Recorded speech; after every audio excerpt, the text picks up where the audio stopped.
Married life পর্ব ১০ রঙ্গনা মৈত্রুর্মি। যখন দুপুরের রোদ একটু নরম হতে শুরু করেছে, শহরতলির পুরনো রাস্তা পেরিয়ে সাদা গাড়িটা ধীরে ধীরে এসে থামে তালুকদার বাড়ির সামনে। বড লোহার গেটটার গায়ে এখনও সেই পুরনো রঙের ছাপ, সামনের বাগানে জবা আর শিউলি গাছগুলো আগের মতোই দাঁড়িয়ে আছে। হালকা বাতাসে পাতাগুলো দুলছে।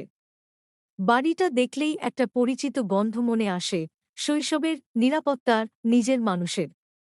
গাড়ি থামতেই ভেতর থেকে দরজা খুলে বেরিয়ে এল আয়েশা।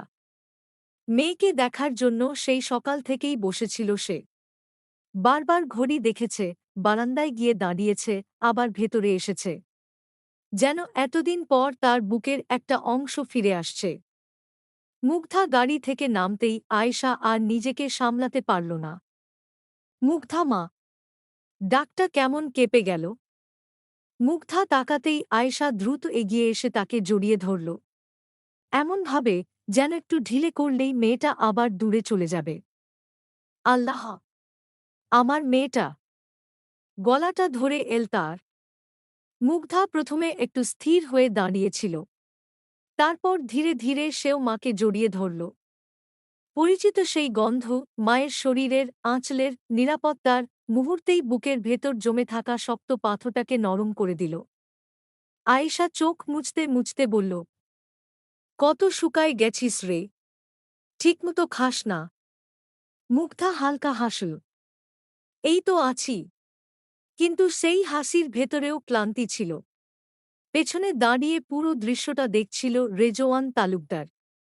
মুখে শান্ত একটা হাসি। মেয়েকে দেখে তার চোখেও আলাদা একটা প্রশান্তি ফুটে উঠেছে, যদিও তিনি সেটা খুব একটা প্রকাশ করলেন না। যাক, বাড়িটা আবার একটু মানুষ মানুষ লাগতেছে, হালকা গলায় বললেন তিনি। মুগ্ধা তাকিয়ে নরম করে হাসল। বাড়ির ভেতরে ঢুকতেই সেই পুরনো অনুভূতিটা তাকে ঘিরে ধরল। পরিচিত দেয়াল, পরিচিত গন্ধ, পরিচিত শব্দ।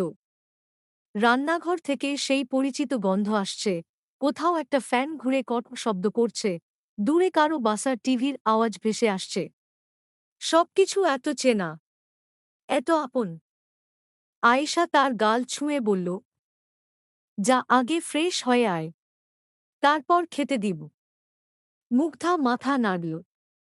স্নিগ্ধা কলেজে গেছে, আসতে একটু দেরি হবে। মুগ্ধা ধীরে ধীরে সিঁড়ি দিয়ে উপরে উঠতে লাগল। প্রতিটি ধাপ যেন তাকে একটু একটু করে পুরনো সময় ফিরিয়ে নিচ্ছে। নিজের ঘরের সামনে এসে সে থেমে গেল। দরজাটা আধখোলা। সে ধীরে ধীরে দরজা ঠেলে ভেতরে ঢুকল। আর মুহূর্তেই বুকের ভেতর অদ্ভুত একটা অনুভূতি ছড়িয়ে পড়ল। ঘরটা একদম আগের মতোই আছে, ঠিক যেমনটা সে বিয়ের আগে রেখে গিয়েছিল। জানালার পাশে ছোট বুকশেলফটা এখনও একই জায়গায়। টেবিলের ওপর তার পুরনো কলমদানি, কিছু বই, দেয়ালে ঝোলানো ছোট্ট ফেইরি লাইট। বিছানার চাদরটাও পরিচিত, হালকা আকাশী রঙের, ছোট ছোট সাদা ফুল আঁকা। জানালার পাশে পাতলা পর্দা হালকা বাতাসে দুলছে। রোদেলা উষ্ণ আলো এসে ঘরের মেঝেতে নরম ছায়া ফেলেছে। ঘরের একটা আলাদা গন্ধ আছে, পুরনো বই, ট্যালকম পাউডার আর মুগ্ধার নিজের অস্তিত্বের মিশ্রণ। মুগ্ধা ধীরে ধীরে ঘরের মাঝখানে এসে দাঁড়াল। তার মনে হল যেন সময় এখানে থেমে আছে। সে শুধু বদলে গেছে। ধীরে ধীরে আলমারির সামনে গিয়ে দাঁড়াল। আলমারি খুলতেই সারি সারি জামাকাপড় চোখে পড়ল। কত রঙের, কত ডিজাইনের। কিছু হয়তো বহুদিন পর দেখছে। আয়েশা সব যত্ন করে গুছিয়ে রেখেছে। একটা নরম কটন গেঞ্জি বের করল সে, সঙ্গে একটা প্লাজো। কাপড়গুলো হাতে নিয়ে কিছুক্ষণ চুপ করে দাঁড়িয়ে রইল। এগুলোই তো সে পরত সবসময়। এই ঘরে, এই বাড়িতে, এই জীবনে। কত সহজ ছিল সব। ওয়াশরুম থেকে ফ্রেশ হয়ে বেরিয়ে এল কিছুক্ষণ পর। ভেজা চুল কাঁধ ছুঁয়ে আছে। পরনে ঢিলেঢালা গেঞ্জি আর প্লাজো। গলায় হালকা করে একটা ওড়না ঝুলিয়ে নিয়েছে অভ্যাসবশত। আয়নার সামনে এসে দাঁড়াতেই সে নিজেকে কিছুক্ষণ দেখল। ঠিক আগের সেই মুগ্ধা। একই মুখ, একই চোখ, একই এলোমেলো ভেজা চুল। শুধু কয়েকটা জিনিস বদলেছে, নাকের ছোট্ট অলংকার আর তার জীবনে ইখতিয়ারের উপস্থিতি। এই দুটোই যেন নতুন, বাকিটা সব আগের মতো। কিন্তু তবুও কোথাও একটা অদৃশ্য পরিবর্তন আছে। আগের মুগ্ধা এত চুপচাপ ছিল না, তার চোখে এমন ভারী নীরবতা ছিল না, এমন চাপা কষ্ট ছিল না। সে ছিল চঞ্চল, উড্ডিন, ঠিক যেন চড়ুই পাখির। সে ধীরে ধীরে বিছানায় গিয়ে বসে পড়ল, হাত বাড়িয়ে বালিশটা ছুঁল। মনে পড়ল কত রাত এখানে শুয়ে ফোনে গল্প করেছে স্নিগ্ধার সাথে, কত হাসাহাসি, কত প্ল্যান, কত ছোট ছোট স্বপ্ন। আর এখন, এখন তার ভেতরে অন্য একজন মানুষ বাস করে, যে মানুষটার উপর রাগ করে, অভিমান করে, অপেক্ষা করে। ইখতিয়ার নামটা মাথায় আসতেই বুকের ভেতর হালকা টান লাগল। সে দ্রুত চোখ সরিয়ে নীল আয়না থেকে জানালার বাইরে তাকাল।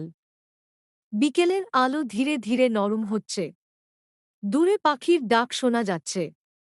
সবকিছু এত শান্ত, কিন্তু এই শান্তির মাঝেও তার ভেতরে একটা মানুষ নিঃশব্দে রয়ে গেছে, যাকে সে পিছনে ফেলে এসেছে, তবু পুরোপুরি ফেলে আসতে পারেনি। নিয়ে এসেছে নিজের অস্তিত্ব জুড়ে। ঘরটার ভেতর তখনকার সেই নিস্তব্ধতা জমে আছে। জানালার ফাঁক গলে ঢুকে পড়া রোদের রেখাগুলো মেঝেতে লম্বা হয়ে পড়ে আছে। বাতাস নেই বললেই চলে। বন্ধ ঘরে এক ধরনের দমবন্ধ ভারী ভাব। ছড়িয়ে ছিটিয়ে থাকা কাপড়, মেঝেতে পড়ে থাকা বই, উল্টে যাওয়া চেয়ার, সবকিছু মিলিয়ে মনে হচ্ছে কিছুক্ষণ আগেই এখানে একটা ঝড় বয়ে গেছে। আর সেই ঝড়ের ঠিক মাঝখানে বিছানার পাশে বসে আছে ইখতিয়ার, একদম নিথর, দুই হাত হাঁটুর ওপর, মাথা নিচু, কপালের চুল এলোমেলো হয়ে চোখের উপর নেমে এসেছে। ডান হাতের গিঁট ফেটে শুকনো রক্ত জমে কালচে হয়ে আছে। তবুও সে যেন ব্যথা অনুভব করছে না। ঘড়ির টিকটিক শব্দ পর্যন্ত স্পষ্ট শোনা যাচ্ছে। সময় যেন থেমে গেছে। অনেকক্ষণ একইভাবে বসে থাকার পর হঠাৎ ইখতিয়ারের মাথা একটু নড়ল। যেন অন্ধকারের ভেতর হঠাৎ একটা চিন্তা বিদ্যুতের মতো ঝলসে উঠেছে। ফোন! মুহূর্তেই সে পকেট থেকে ফোন বের করল। এত দ্রুত যেন দেরি হয়ে গেছে ইতোমধ্যেই। কাঁপা আঙুলে স্ক্রিন অন করতেই মুগ্ধার নামটা চোখে পড়ল। মুগ্ধা, একটা অতি সাধারণ নাম, কিন্তু এই মুহূর্তে নামটার ওজন যেন পুরো পৃথিবীর সমান। ইখতিয়ার এক সেকেন্ডও অপেক্ষা করল না, দ্রুত কল দিল। স্ক্রিনের দিকে তাকিয়ে রইল। 1 সেকেন্ড, 2 সেকেন্ড, তারপর, দুঃখিত, আপনি যে নাম্বারে কল করেছেন সেটি এই মুহূর্তে বন্ধ আছে। যান্ত্রিক ঠান্ডা গলাটা পুরো ঘরের ভেতর কেমন নিষ্ঠুরভাবে প্রতিধ্বনি হয়ে বাজল। ইখতিয়ারের ভ্রু কুঁচকে গেল। সে আবার কল দিল। আবার, আবার, একই উত্তর। তার বুকের ভেতর ধীরে ধীরে অস্বস্তির কালো ধোঁয়া জমতে শুরু করল। শ্বাস ভারী হয়ে এলো। মনে হচ্ছে কিছু একটা ঠিক নেই, খুব বেশি ঠিক নেই। সে দ্রুত মেসেঞ্জারে ঢুকল। চ্যাট ওপেন করতেই হাত থেমে গেল। স্ক্রিনের ওপর ছোট্ট একটা লেখা, you can't reply to this conversation. মুহূর্তেই ইখতিয়ারের চোখ বড় হয়ে গেল, যেন কেউ হঠাৎ তার বুকের মাঝখানে আঘাত করেছে। না, এসব কি Mugdha? It is not fair, I have to talk with you. ফিসফিস করে শব্দগুলো বের হল তার ঠোঁট থেকে। অসম্ভব, মুগ্ধা এমন করবে। সে তাড়াহুড়ো করে হোয়াটসঅ্যাপে গেল, কিন্তু সেখানেও একই শূন্যতা। প্রোফাইল নেই, ছবি নেই, লাস্ট সিন নেই। মেসেজের পাশে শুধু একটা টিক, একটা। ইখতিয়ারের বুকের ভেতরটা ধীরে ধীরে ঠান্ডা হয়ে আসতে লাগল। না, না, না। সে দ্রুত ইনস্টাগ্রামে গেল, সার্চ দিল। লেখা উঠল, নাথিং ফাউন্ড। আরেকটা আইডি দিয়ে খুঁজল। তবুও না। এইবার সত্যিটা ধীরে ধীরে তার মাথার ভেতর ঢুকতে শুরু করল। মুগ্ধা তাকে সব জায়গা থেকে ব্লক করেছে। সব জায়গা। যেন মুগ্ধার চারপাশে একটা অদৃশ্য দরজা তুলে দিয়েছে। আর সেই দরজার ওপাশে দাঁড়িয়ে আছে ইখতিয়ার একা। ফোনটা ধীরে ধীরে তার হাত থেকে নিচে নেমে এলো। তার চোখ স্থির হয়ে আছে স্ক্রিনে, কিন্তু দৃষ্টি যেন অনেক দূরে। ঘরের বাতাস হঠাৎ ভারী লাগতে শুরু করল। সে দাঁড়িয়ে গেল। তারপর হাঁটতে শুরু করল ঘরের এক পাশ থেকে আরেক পাশে। অস্থির, বিক্ষিপ্ত। তার নিঃশ্বাস দ্রুত হয়ে উঠছে। বুক উঠানামা করছে ভারীভাবে। মনে হচ্ছে চারপাশের দেয়ালগুলো ধীরে ধীরে তার দিকে এগিয়ে আসছে। সে আবার কল দিল। বন্ধ। আবার দিল। বন্ধ। হঠাৎ রাগে, অসহায়তায় ফোনটা বিছানার উপর ছুঁড়ে মারল। You can't. তার গলার আওয়াজ কর্কশ হয়ে বের হল। পরক্ষণেই দুহাতে নিজের মাথা চেপে ধরল সে। এ মেয়ের সাথে যোগাযোগ করবে কিভাবে সে? কিভাবে? কিভাবে বলবে সে ইচ্ছে করে এমন করেনি? কিভাবে বুঝাবে তার রাগ ছিল, কষ্ট ছিল? কিন্তু মুগ্ধাকে হারানোর কথা সে এক সেকেন্ডের জন্যও ভাবেনি। ঘরের ভেতর নিস্তব্ধতা আবারও ফিরে এলো। কিন্তু এবার আর সেটা শান্ত না, দমবন্ধ করা। ইখতিয়ার ধীরে ধীরে বিছানায় বসে পড়ল। তার চোখ পড়ল পাশের বালিশটায়। মুগ্ধার বালিশ। এখনো হালকা একটা গন্ধ আছে সেখানে। খুব চেনা, খুব পরিচিত। সে কাঁপা হাতে বালিশটা টেনে নিল নিজের কাছে। কয়েক সেকেন্ড চুপচাপ তাকিয়ে রইল। তারপর মাথা নিচু করল। চোখ বন্ধ করল শক্ত করে। কিন্তু ভেতরের ঝড় থামল না, বরং আরও জোরে আছড়ে পড়তে লাগল তার উপর। কারণ এই প্রথমবার ইখতিয়ার বুঝল, মুগ্ধা শুধু রাগ করে দূরে যায়নি। সে এবার সত্যিই নিজেকে সরিয়ে নিয়েছে তার থেকে, তার জীবন থেকে। সময় গড়িয়েছে অনেকক্ষণ। দুপুর পেরিয়ে বিকেলের আলো ধীরে ধীরে নরম হয়ে এসেছে। ড্রয়িং রুমের বড় জানালা দিয়ে কমলা রঙের আলো ঢুকে মেঝের উপর লম্বা ছায়া ফেলছে। ঘরের ফ্যানটা ঘুরছে ধীর গতিতে, তার একঘেয়ে শব্দ নিস্তব্ধতার মাঝে আরও বেশি স্পষ্ট শোনাচ্ছে। ড্রয়িং রুমের মাঝখানের টেবিলের সামনে বসে আছে ইশতিয়াক। এক পা আরেক পায়ের উপর তুলে আরাম করে হেলান দিয়ে বসেছে সে। সামনে ফলের ঝুড়ি, পাশে টিভি চলছে মিউট করে। কিন্তু তার চোখ টিভিতে না, ফোনের স্ক্রিনে। মুগ্ধার নাম্বারের দিকে তাকিয়ে হালকা একটা হাসি খেলল তার ঠোঁটে। সে কল দিল। একবার রিং, দুইবার রিং। তারপরই ফোন রিসিভ। ওপাশে কয়েক সেকেন্ড নীরবতা। তারপর মুগ্ধার গলা। কি? গলাটা শুনেই ইশতিয়াকের ঠোঁটের কোণে দুষ্টু হাসি ফুটে উঠল। ওমা, এই কণ্ঠ শুনে তো মনে হচ্ছে আমাকে খুব মিস করতেছিস। মুগ্ধা বিরক্ত স্বরে বলল। চুপ কর। কি দরকার বল। দরকার? ইশতিয়াক তারপর নাটকীয় গলায় বলল। তুই বাড়ি ছেড়ে পালাই গেলি, তোর এই গরিব দেবতার কথা একবারও ভাবলি না? নাটক কম কর। ইশতিয়াক এবার সিরিয়াস হল। আচ্ছা সত্যি বল, হঠাৎ বাপের বাড়ি কেন গেলি? ওপাশে কিছুক্ষণ চুপ থেকে মুগ্ধা খুব প্যারা গলায় বলল। পরকিয়া করতে ইচ্ছা হয়েছে, তাই। এক সেকেন্ড চুপ। তারপর ইশতিয়াক এমনভাবে হেসে উঠল যেন এই উত্তরটাই সে আশা করছিল। ওহ, অবশেষে? এই তো চাই। আচ্ছা শুন, ভালো দেখে একটা দুলাভাই খুঁজিস এবার। একটু ভদ্র, শান্তশিষ্ট টাইপ। আমার ওই রোগট ভাইটার মতো না। মুগ্ধা হেসে ফেলল চাপা স্বরে। ইশতিয়াক থামল না। আবার চিন্তিত হয়ে বলল। বুঝলি, আমিও ভাবতেছি একটা নরমসরম ভাবি খোঁজা শুরু করি। যে আমাকে আদর করে খাওয়াবে, গিফট দিবে, রাতে লুকায়া টাকা পাঠাবে। ইশতিয়াক। কি? আমি তো ভবিষ্যতের পরিকল্পনা করতেছি। তোরে আমি একদিন খুন করব।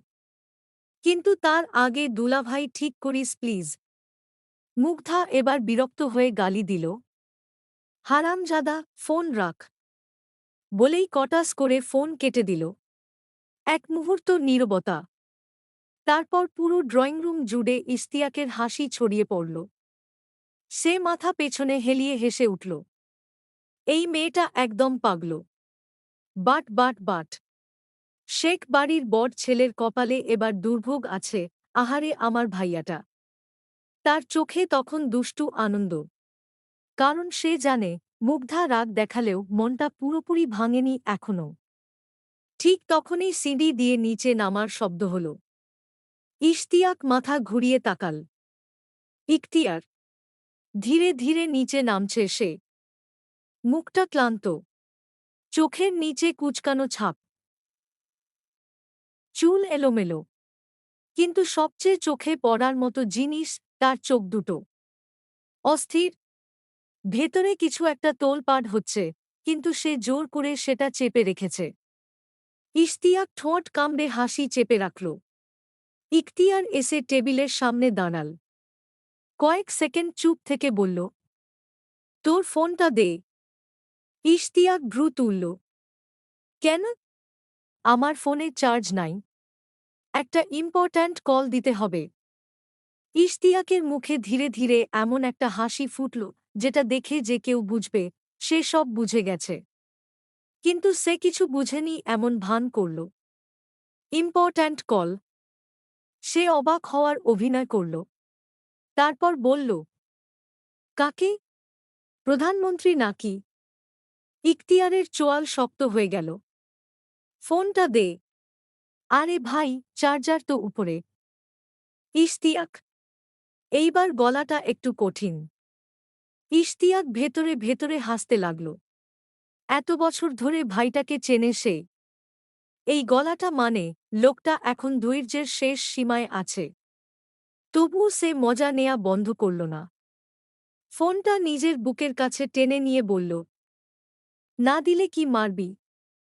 ইখতিয়ার এবার সরাসরি তার হাত থেকে ফোনটা টেনে নিল। ড্রামা করিস না। ইশতিয়াক নাটকীয়ভাবে বুক চেপে ধরল। আহ! নিজের ভাইয়ের উপর অত্যাচার। এই দিনও দেখতে হল। ইখতিয়ার কোনো উত্তর দিল না।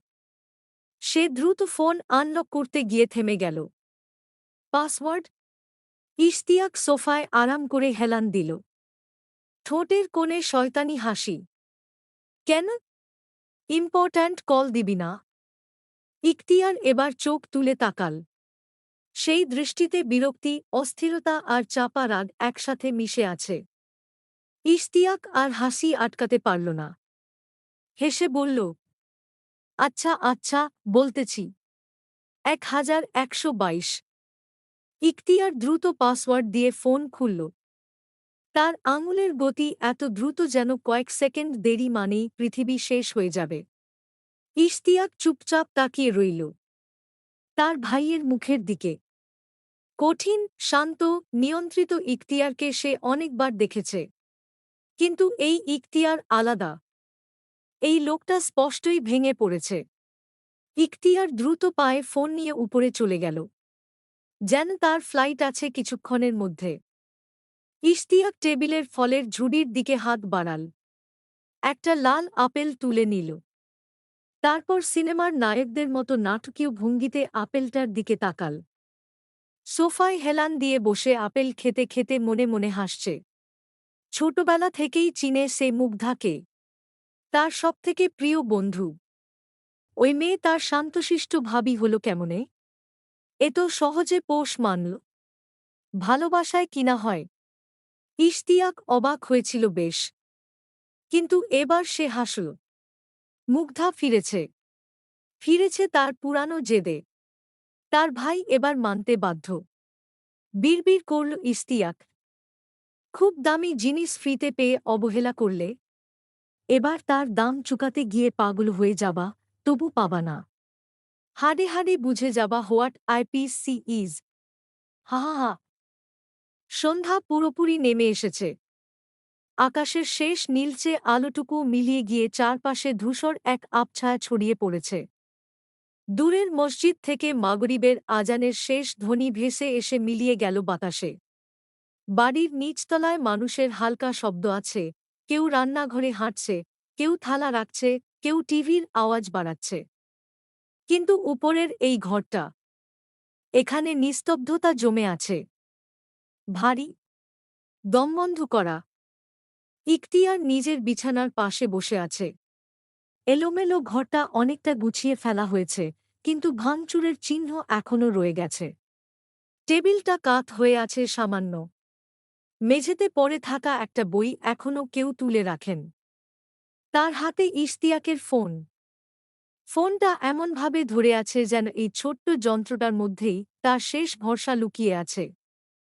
তার বুকের ভেতর ধুকপুক শব্দ হচ্ছে দ্রুত। গলা শুকিয়ে গেছে। অথচ বাইরে থেকে দেখলে বোঝার উপায় নেই। মুখটা আগের মতোই শান্ত, স্থির। শুধু চোখ দুটো দেখে তাক ধরে ফেলা সম্ভব। সেখানে এক ধরনের চাপা আতঙ্ক। যদি মুগ্ধা ফোন না তোলে, আর যদি তোলে, তাহলে কি কথা বলবে সে?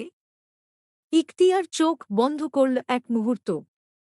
তারপর খুব আস্তে বলল, বিসমিল্লাহ। শব্দটা যেন নিজের বুককে শক্ত করার চেষ্টা। তারপর কল দিল। রিং হচ্ছে। প্রথম রিং। ইখতিয়ারের আঙুল ফোনের গায়ে আরও শক্ত হয়ে বসে গেল। দ্বিতীয় রিং। তার নিঃশ্বাস ধীরে ধীরে আটকে এলো। তারপর কল রিসিভ। ওপাশে কয়েক সেকেন্ড শুধু নিঃশ্বাসের শব্দ। মুগ্ধা ভেবেছে এটা ইশতিয়াক। তাই কোনো সাবধানতা নেই গলায়। বিরক্ত অলস স্বরে বলে উঠল, এই হারামজাদা আবার কি চাই তোর? কি বালের দরকার?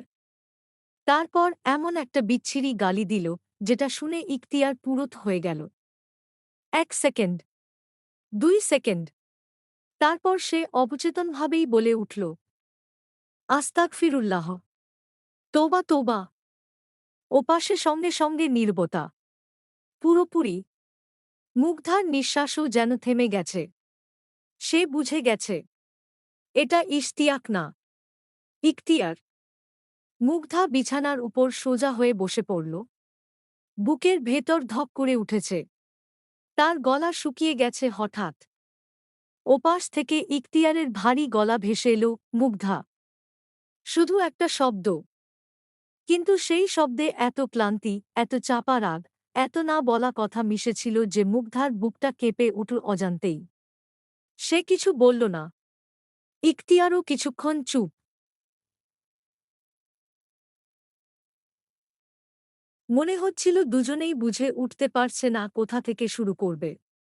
শেষ পর্যন্ত ইখতিয়ারই বলল, কেমন আছো? খুব সাধারণ প্রশ্ন, কিন্তু গলাটা অস্বাভাবিক নিচু। মুগ্ধা ঠোঁট শক্ত করল। ভালো। হুম। আবার চুপ। ঘড়ির টিকটিক শব্দ পর্যন্ত শোনা যাচ্ছে দুই প্রান্তে। তারপর ইখতিয়ার ধীরে বলল, বাড়ি চলে আসো। সরাসরি। কোনো ঘুরিয়ে কথা না। মুগ্ধার চোখ নিচু হয়ে গেল। সে এই কথাটা আশা করেছিল কিনা নিজেও জানে না। কিন্তু শুনে বুকের ভেতরটা অদ্ভুতভাবে ভারী হয়ে উঠল। তবু সে নিজেকে শক্ত করল। না। শব্দটা ছোট, কিন্তু খুব পরিষ্কার। ইখতিয়ার থেমে গেল। তার চোয়াল শক্ত হয়ে উঠল ধীরে ধীরে। না মানে? মানে আমি আসব না? কেন? মুগ্ধা হেসে ফেল হালকা। সেই হাসিতে কষ্ট ছিল। কেন আবার? একজনকে স্পেস এন্ড পিস দিতে। ইখতিয়ার চোখ বন্ধ করল। ফাজলামো করো না। আমি সিরিয়াস। মুগ্ধা। এইবার গলাটা একটু শক্ত। মুগ্ধা চুপ। ইখতিয়ার ধীরে ধীরে উঠে দাঁড়াল। জানালার পাশে গিয়ে দাঁড়াল সে। বাইরে অন্ধকার। তারপর নিচু স্বরে বলল, রাগ করেছ? মুগ্ধা কয়েক সেকেন্ড কিছু বলল না। তারপর খুব আস্তে বলল, সে অধিকার কি আমার আছে না কখনো ছিল? ইখতিয়ারের বুকের ভেতরটা মোচ দিয়ে উঠল। আমি। সে থেমে গেল। কথা খুঁজে পেল না। কারণ সত্যি বলতে সে জানেই না কিভাবে নিজের অনুভূতি বলতে হয়। মুগ্ধা এবার ধীরে ধীরে বলতে শুরু করল, আপনি আমার জীবনে আসলেন, নীরবে থাকলেন, নিজের ছাপ হিসেবে মায়ের জড়ালেন, অথচ আপনি আমাকে দেখলেন কি না? ইখতিয়ার চোখ নামিয়ে ফেলল। মুগ্ধা, শুনো আমাকে। হুম বলেন। আসলে আমি তখন রেগেছিলাম। আর এখন? প্রশ্নটা সরাসরি এসে আঘাত করল তাকে। ইখতিয়ার কিছু বলল না। মুগ্ধা হেসে উঠল চাপা স্বরে। দেখলেন? এটাই সমস্যা। আপনি কিছু বলেন না, কিছু বুঝান না, শুধু চুপ থাকেন। সব কথা বলতে হয় না? হয়। এইবার মুগ্ধার গলাটা কেঁপে উঠল। সব কথা বলতে হয়। অন্তত সম্পর্কের মানুষকে বলতে হয়। ইখতিয়ার চুপ। তার হাতের আঙুলগুলো জানালার গ্রিল শক্ত করে ধরে আছে। মুগ্ধা আবার বলল, আমি ক্লান্ত, ইখতিয়ার। সব সময় আন্দাজ করতে করতে ক্লান্ত। ঘরের ভেতর নিস্তব্ধতা। ইখতিয়ার ধীরে বলল, আমি তোমাকে আনতে আসব। মুগ্ধা সঙ্গে সঙ্গে বলল, আসবেন না। কেন? কারণ আমি যাব না। তুমি জেদ করছ। আর আপনি? ইখতিয়ার থেমে গেল। মুগ্ধা এবার বিছানা থেকে উঠে জানালার পাশে গিয়ে দাঁড়াল। বাইরে রাত নেমেছে। তার গলা অনেক নরম হয়ে গেল এবার। আপনি জানেন আমি যাওয়ার আগে একবারও চাননি আমি থাকি। ইখতিয়ারের বুকের ভেতরটা কেঁপে উঠল। সে বলতে চেয়েছিল। খুব চেয়েছিল। কিন্তু মুখে আনতে পারেনি। তার বদলে শুধু বলল, এখন চাইছি। মুগ্ধা চোখ বন্ধ করল। এই একটা কথাই তাকে দুর্বল করে দিচ্ছে। তবু সে নিজেকে সামলাল। কারণ এত সহজে ফিরে গেলে নিজের কষ্টটাকে ছোট করা হবে। সে ধীরে বলল, অনেকটাই দেরি হয়ে গেছে যে। মুগ্ধা। না। এইবার তার গলা দৃঢ়। আমি এখন ফিরব না। আমার পরীক্ষা আছে। আমি এখানেই থাকব। ইখতিয়ারের ধৈর্য ভাঙতে শুরু করল। আমি বলছি বাড়ি আসো। আপনি বললেই সব হবে। আমি তোমার স্বামী। আর আমি স্বামী অবহেলিত। মুগ্ধা নিঃশব্দ, তবু ভারী। দুজনেই হাঁপাচ্ছে প্রায়। শেষ পর্যন্ত মুগ্ধাই ফোনটা কানের থেকে একটু সরিয়ে নিল। তার চোখ ভিজে উঠেছে অজান্তেই। সে খুব আস্তে বলল, ফোন রাখি। ইখতিয়ার দ্রুত বলল, মুগ্ধা কেটে দিও না। কিন্তু তার আগেই টুট। কল কেটে গেল। ঘরটা আবার নিস্তব্ধ হয়ে গেল। ইখতিয়ার কয়েক সেকেন্ড স্থির হয়ে দাঁড়িয়ে রইল। ফোন এখনো কানের পাশে। স্ক্রিন নিভে গেছে। কল শেষ। ধীরে ধীরে সে ফোনটা নামাল। তার বুকের ভেতরটা ফাঁকা লাগছে। অদ্ভুতভাবে ফাঁকা। আর অন্যদিকে মুগ্ধা ফোনটা বিছানায় রেখে চোখ বন্ধ করে দাঁড়িয়ে আছে। তার নিঃশ্বাস কাঁপছে। কারণ সে জানে, ফোন কেটে দিলেও ইখতিয়ারের গলাটা এখনো বাজছে।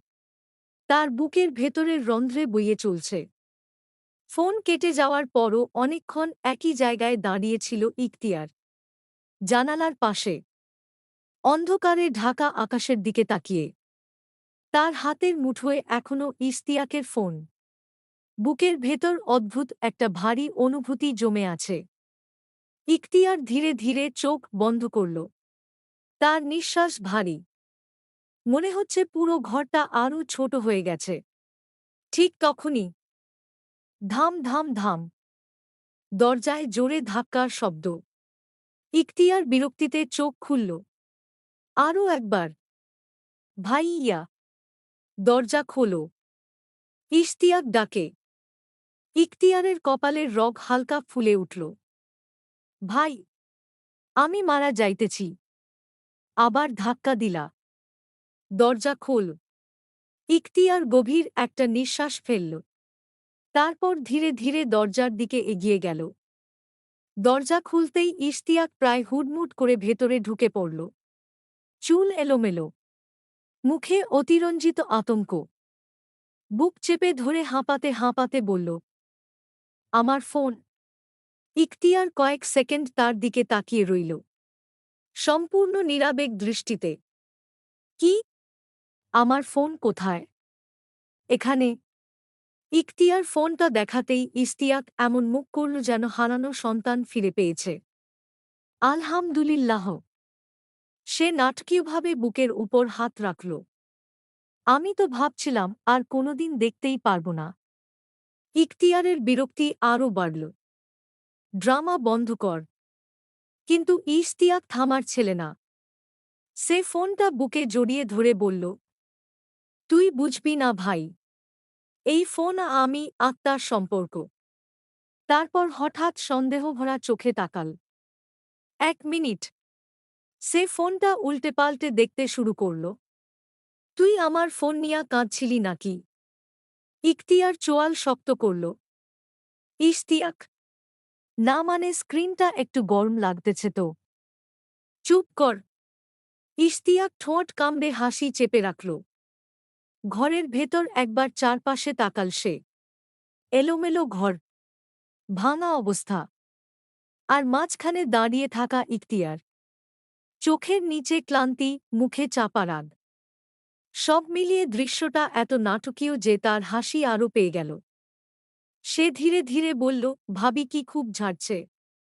ইখতিয়ার এবার সরাসরি তাকাল তার দিকে। সেই দৃষ্টিতে এমন বিরক্তি ছিল যে স্বাভাবিক মানুষ হলে চুপ হয়ে যেত।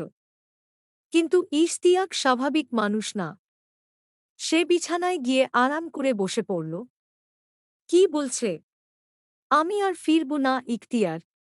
কম্বা আমি তোমার জন্য সতীন খুঁজে পাইছি, এই টাইপ কিছু। ইখতিয়ারের ধৈর্যের শেষ সীমানায় পৌঁছে যাচ্ছিল। বের হো। আরে ভাই, আমি তো শুধু ভাইসুলফ সাপোর্ট দিতে আসছি। তোর সাপোর্ট লাগবে না। লাগবে লাগবে। ইশতিয়াক মাথা নাড়ল গুরুত্ব দিয়ে। তারপর জ্ঞানী মানুষের মতো মাথা নেড়ে টবল, এই সময় মানুষকে একা রাখা উচিত না, বিশেষ করে প্রেমে আহত মানুষকে। ইখতিয়ার এবার এক পা এগিয়ে এল। ইশতিয়াক, হুম। চুপচাপ বের হয়ে যা। ইশতিয়াক দীর্ঘশ্বাস ফেল নাটকীয়ভাবে। প্রেম মানুষকে বদলাইয়া দেয় রে ভাই। তারপর চোখ ছোট করে তাকাল। তবে একটা কথা, ভাবি কিন্তু তোরে ভালোই কষ্ট দিতেছে। আমি হইলে এতক্ষণে গিয়ে পায়ে ধরে বের হো। এইবার গলাটা ঠান্ডা, ভয়ঙ্কর ঠান্ডা। ইশতিয়াক 2 হাত তুলে আত্মসমর্পণের ভঙ্গি করল। আচ্ছা আচ্ছা, যাইতেছি। মাইরমুখী হইস না। কিন্তু ওঠার সময়ও সে থামল না। দরজার কাছে গিয়ে আবার বলল, তবে ভাই একটা কথা বলি। ইখতিয়ার চোখ বন্ধ করল বিরক্তিতে। কি? ইশতিয়াক শয়তানি হাসল। ভাবি যদি আরেকটা জামাই পাইয়া যায়, আমারে কিন্তু দাওয়াত দিবি। পরের মুহূর্তেই ইখতিয়ার তার কাঁধে হাত রেখে সোজা দরজার বাইরে ঠেলে দিল। ওই ওই ওই। ইশতিয়াক নাটকীয়ভাবে ভারসাম্য হারানোর অভিনয় করল। নিজের ভাইরে মারতেছিস? ইখতিয়ার কোনো উত্তর দিল না। সরাসরি দরজা বন্ধ করে দিল। ধাম। দরজাটা বন্ধ হওয়ার পরও বাইরে থেকে ইশতিয়াকের গলা শোনা গেল, আমি কিন্তু অপমানিত। কিছুক্ষণ থেমে আবার, তাও লাভ ইউ ভাই। ইখতিয়ার দাঁত চেপে চোখ বন্ধ করল। আর বাইরে দাঁড়িয়ে ইশতিয়াক নিজের ফোন বুকে জড়িয়ে হেসে উঠল আস্তে। সে তো আরাম করে মজা নিচ্ছে। কারো পৌষ মাস তো কারো সর্বনাশ। জানালার বাইরে অন্ধকার আকাশ। দূরের রাস্তার লাইটের হলদেটে আলো এসে ঘরের দেয়ালে মলিন ছায়া ফেলছে। চারপাশ শান্ত। শুধু সিলিং ফ্যানের ঘুরঘুর শব্দ আর মাঝে মাঝে দূরে কুকুরের ডাক ভেসে আসছে। মুগ্ধা নিজের বিছানার কোণে চুপচাপ বসে আছে। হাঁটু গুটিয়ে, মুখটা একটু নিচু। তার পাশে খোলা ফোনটা উল্টো করে রাখা, যেন ওটার দিকে তাকালেই আবার বুকের ভেতরটা কেমন করে উঠবে। ইখতিয়ারের গলাটা এখনো বলছে, বাড়ি চলে আসো। ছোট্ট একটা বাক্য, কিন্তু সেই কথাটার ওজন যেন পুরো ঘরের বাতাসে মিশে গেছে। যাকে ভালোবাসা যায় তাকে উপেক্ষা করা সহজ নয়। কাঁটা ঘায়ে নুন ছিটানো স্বরূপ যন্ত্রণা তাতে মিশে। মুগ্ধা ঠোঁট কামড়ে চোখ বন্ধ করল এক মুহূর্ত। না, সে ঠিক করেছে, এত সহজে ফিরবে না। কিন্তু মনটা কথা শুনছে না। ঠিক তখনই করিডোরে কারো পায়ের শব্দ শোনা গেল। মুগ্ধা চমকে উঠল। মুহূর্তেই ফোনটা পাশে সরিয়ে রেখে দ্রুত একটা বই তুলে নিল সামনে থেকে। তারপর এমনভাবে বই খুলে বসে পড়ল যেন পৃথিবীর সবচেয়ে মনোযোগী স্টুডেন্ট সে। মুখ গম্ভীর, চোখ বইয়ে, যদিও বইটা উল্টো ধরা। দরজার সামনে এসে দাঁড়াল স্নিগ্ধা, হাতে বড় একটা আচারের কৌটা। সে কয়েক সেকেন্ড চুপচাপ দাঁড়িয়ে দৃশ্যটা দেখল। তারপর ধীরে ধীরে ভ্রু তুলল। মুগ্ধা আপু। মুগ্ধা কৃত্রিম গাম্ভীর্যে বলল, হুম। বইটা সোজা কর আগে। মুগ্ধা থমকে গেল। তারপর নিচে তাকিয়ে দেখে সত্যিই বইটা উল্টো। সঙ্গে সঙ্গে মুখ কুঁচকে বইটা সোজা করল। স্নিগ্ধা হো হো করে হেসে উঠল। স্নিগ্ধা ভেতরে ঢুকে বিছানায় বসে পড়ল। তারপর আচারের কৌটাটা সামনে ধরল। নেও, তোমার জন্য চুরি করে আনছি। মুগ্ধার চোখ চকচক করে উঠল। আমের আচার? হুম। মুহূর্তেই তার মুখের মন খারাপ ভাবটা একটু নরম হয়ে গেল। দ্রুত কৌটাটা নিয়ে ঢাকনা খুলতেই টকমিষ্টি আচারের গন্ধ ছড়িয়ে পড়ল। মুগ্ধা চোখ বন্ধ করে বলল, আহ, এই জিনিসের জন্য মানুষ খুনও করতে পারে। স্নিগ্ধা হেসে বলল, বিশেষ করে তুমি। মুগ্ধা আঙুল দিয়ে আচার তুলে মুখে দিল। পরক্ষণেই চোখ ছোট ছোট হয়ে গেল আনন্দে। উফ, এইটা সেই স্বাদ। স্নিগ্ধা তার দিকে তাকিয়ে মুচকি হাসল। কিছুক্ষণ দুজনেই চুপচাপ আচার খেতে লাগল।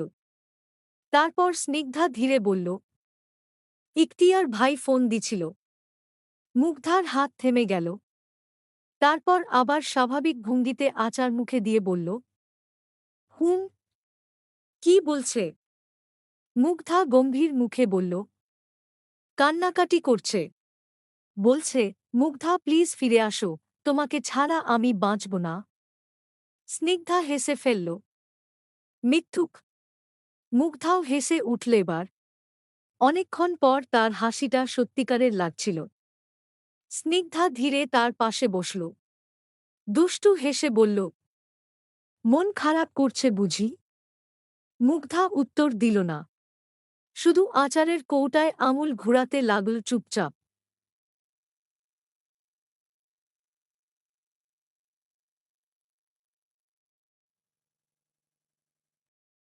সেই নীরবতাই যেন উত্তর হয়ে রইল। রাত তখন ঠিক 11টা। পুরো বাড়িটা ঘুমের দিকে ঢলে পড়েছে ধীরে ধীর। নিচতলার লাইটগুলোর বেশিরভাগই নিভে গেছে। দূরে কোথাও কুকুর ডাকছে মাঝে মাঝে। বাইরে রাস্তার বাতির হলদেটে আলো জানালার গ্রিল পেরিয়ে ঘরের মেঝেতে ছায়ের দাগ ফেলেছে। ইখতিয়ারের ঘরটা আধো অন্ধকার। টেবিল ল্যাম্পের ম্লান আলোয় তার মুখের এক পাশ আলোকিত, আরেক পাশ ছায়ায় ঢাকা। এলোমেলো ঘরটা অনেকটা গুছানো হলেও ভেতরের অস্থিরতা এখনো দেয়ালে দেয়ালে আটকে আছে। ইখতিয়ার বিছানার কিনারায় বসে আছে চুপচাপ।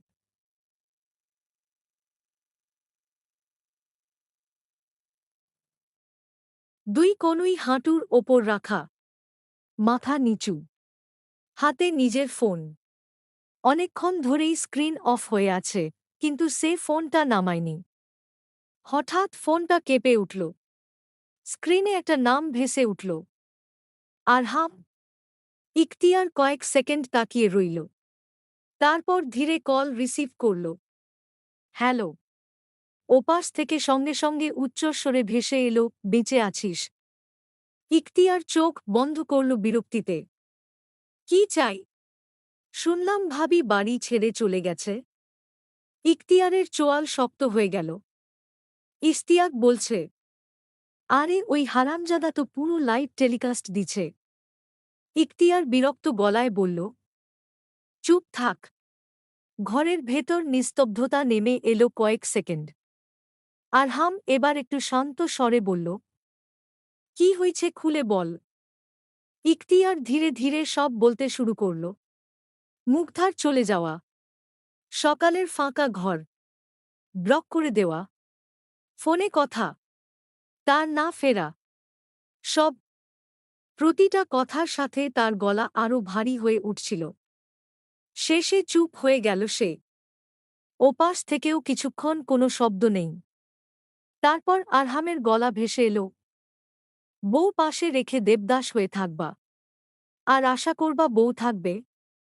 ইখতিয়ারের কপালের রক ফুলে উঠল। চুপ কর। না, সিরিয়াসলি বলতেছি। তুই তো একদম কাঠখোট্টা মানুষ। ভাবি না পালাইয়া আর কি করবে? আরহাম, কি ভুল কইতেছি? ইখতিয়ার দাঁত চেপে বলল, ফালতু কথা বলবি না। আরহাম হেসে উঠল। আচ্ছা ঠিক আছে, তবে একটা জিনিস বুঝলাম। কি? ভাবি তোরে ভালোই ভালোবাসে। ইখতিয়ার চুপ করে গেল। কথাটা তার বুকের কোথাও গিয়ে লাগল। কিন্তু পরের মুহূর্তেই আরহাম আবার শুরু করল। আরহাম আবার যেন সিরিয়াস হয়ে গেল। গম্ভীর হয়ে বলল, অনেকদিন তো হলো, এবার বর্তমানে ফিরে আয়। তোর তো কোন দোষ ছিল না, ফিরে আয় ভাই। হু। ইখতিয়ারের দীর্ঘশ্বাস বেরিয়ে এলো। মনে পড়ল সব। আরহাম আবার বলল, একটা অসহ্য অতীতের জন্য একটা সুন্দর বর্তমানের কষ্ট দেওয়া বোকামি ভাই। বুঝতেছি ভাই, আমার জানটা প্রতিনিয়ত কষ্ট পাচ্ছ, বাট আমি কিছু করতে পারি না। এত এত ওষুধ, ইনজেকশন, ড্রাগস, তারপরেও কিছু না। আমি আর পারছি না ভাই, পারছি না। ইখতিয়ার হাত মুঠো করে ফেলল। ইখতিয়ারের সাথে সাথে আরহামের মুখেও অসহায়ত্ব ফুটে উঠল।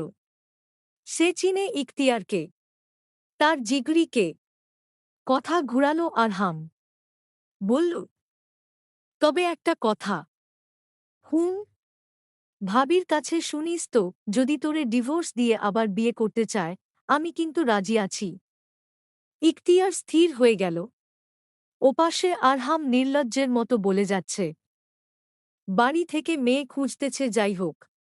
ভাবির মতো সুন্দরী, রান্না পারে, আবার গালিও দিতে পারে, কম্বো প্যাক। 1 সেকেন্ড, 2 সেকেন্ড, তারপর শাট দ্য ফাক আপ আরহাম। ইখতিয়ারের গলাটা এত পাগলেটে শোনাল যে ওপাশেও কিছুক্ষণ চুপ পড়ে গেল। সে ধীরে ধীরে উঠে দাঁড়াল। চোখ দুটো অন্ধকার হয়ে গেছে ইখতিয়ারের। আবার বলল, সি ইজ মাই ওয়াইফ। প্রতিটা শব্দ দাঁত চেপে বের হল। তাকা দেখারও চেষ্টা করবি না? আরহাম এবার হেসে বলল, oh, possessive husband. I am serious. ইখতিয়ারের গলা নিচু, ভয়ঙ্কর নিচু, যেন দাঁতে দাঁত পিষে কথা বলছে। তাকালে চোখ তুলে নিব হারামি। ওপাশে কয়েক সেকেন্ড চুপ। তারপর আরহাম হালকা কাশি দিয়ে বলল, আচ্ছা বাবা, এত রেগে যাচ্ছিস কেন? ইখতিয়ারের বুক উঠানামা করছে দ্রুত। আর তুই আমার বাড়িতে আসবি না কোনোদিন। এইটা আবার কেমন কথা? আমি বলছি। আরে দোস্ত, গুড নাইট। বলেই কল কেটে দিল ইখতিয়ার। ঘরটা আবার নিস্তব্ধ হয়ে গেল। ফোনটা ধীরে ধীরে নিচে নামাল সে। তার বুকের ভেতর রাগ এখনো জ্বলছে। কিন্তু সেই রাগের মাঝেও একটা জিনিস খুব পরিষ্কার হয়ে গেছে তার কাছে। মুগ্ধাকে নিয়ে মজা সহ্য করতে পারে সে। ঝগড়া সহ্য করতে পারে। রাগ সহ্য করতে পারে। কিন্তু অন্য কারো নাম তার পাশে না। একদম না। চলবে?